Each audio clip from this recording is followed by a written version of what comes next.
Let's talk about Iraq right now. There's word as we speak right now of what Bush administration officials are now calling an agreement between the U.S. and the Iraqi government for a, quote, general time horizon for the withdrawal of U.S. forces from Iraq. Now that's an ambiguous phrase, but it sounds like something you've opposed for a long time, which would be a deadline or a timetable for withdrawal of U.S. troops. I think you will find, Wolf, that in anything that we talk about with the Iraqis and anything that is agreed, that we and the Iraqis are going to want to be sensitive to the conditions. We certainly have views about how well the Iraqis are starting to do. They are taking over security responsibility in the provinces. The day is coming when American forces will step back more and more from combat roles.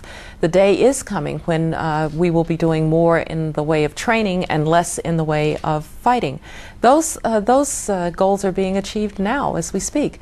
And so it's not at all unusual to start to think that there is a horizon out there in the not too distant future in which the roles and responsibilities of the U.S. forces are going to change dramatically and those of the Iraqi forces are going to become dominant. Is that a euphemism for a timeline for withdrawal of U.S. forces from Iraq? I think that you will find that both the United States and Iraq want to be very attentive to what is actually going on the ground.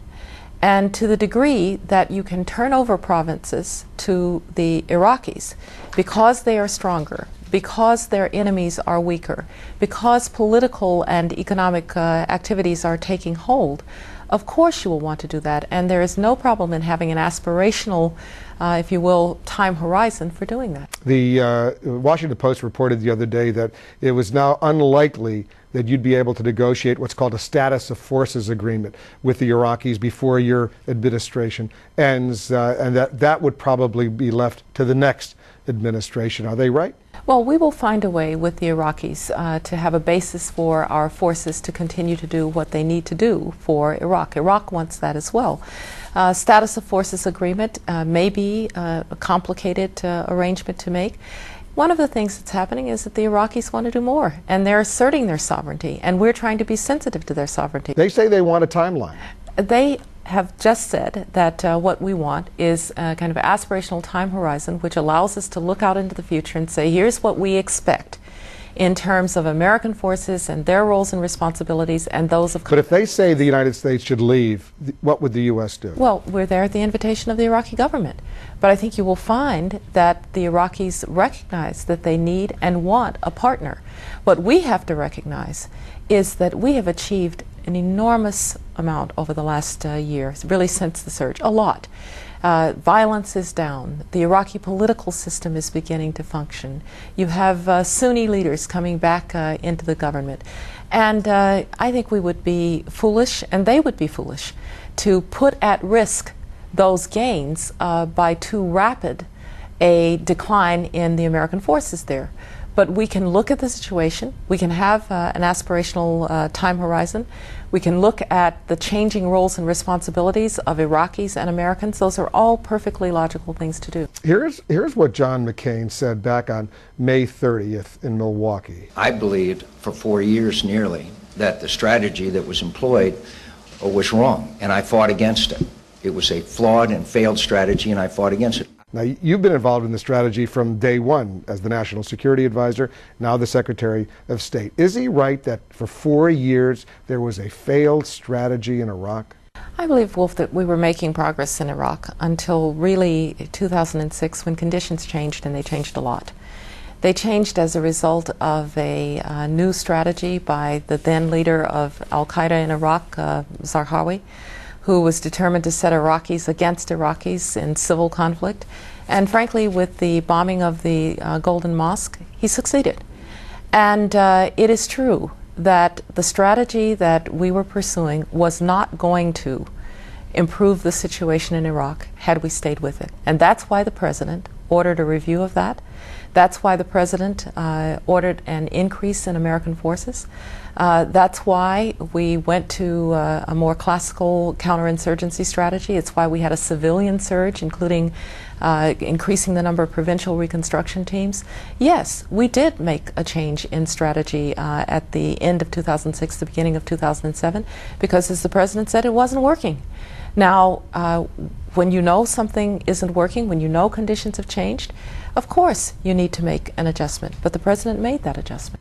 Let's talk about Afghanistan and Pakistan right now. The new government in Pakistan, are they doing everything you want to do to go after the Taliban and Al-Qaeda in those tribal areas along the border with Afghanistan? Look, it's very clear that more has to be done to stabilize that border between Afghanistan and Pakistan.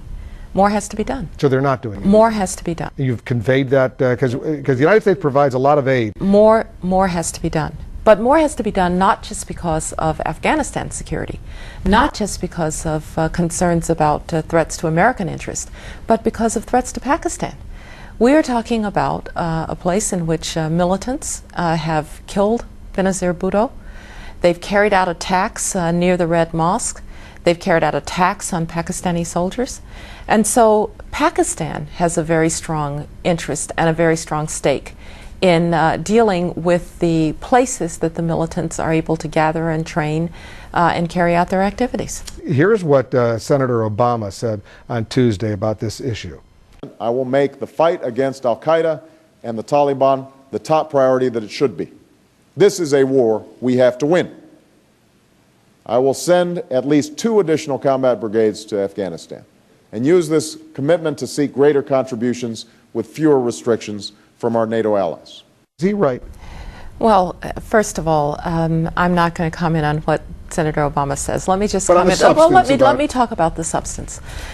The circumstance is, it's clear that we do need better action on the border between Pakistan and Afghanistan.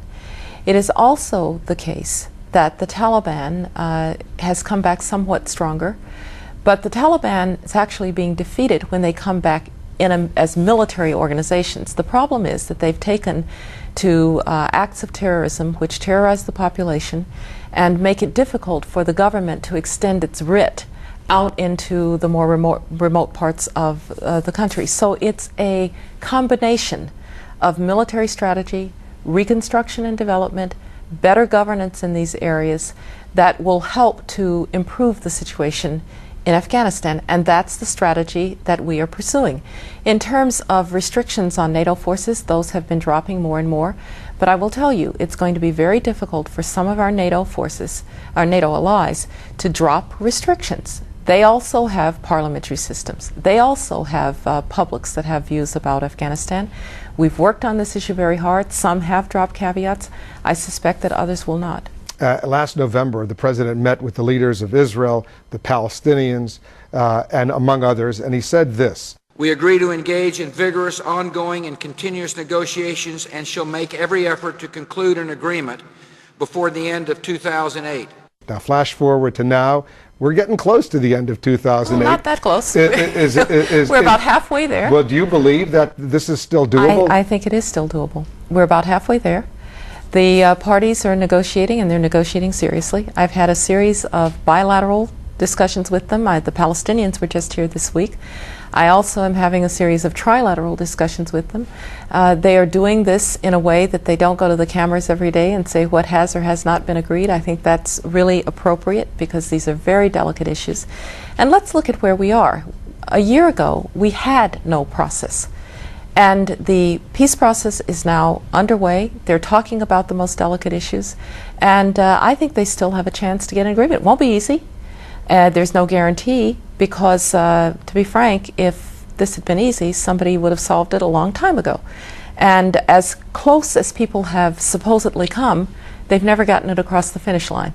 So we will keep working. I think they've got a chance, but these are really hard issues. Good luck to you on that one. If you achieve that, that would be quite a little legacy for yourself. Well, I'll tell you, I won't achieve it, and it won't have anything to do with my legacy. Well, you would certainly help. I'll tell you, the achievement will be Palestinian and Israeli leaders who are able to take difficult choices, and the real benefit will be to the Palestinians and the Israelis.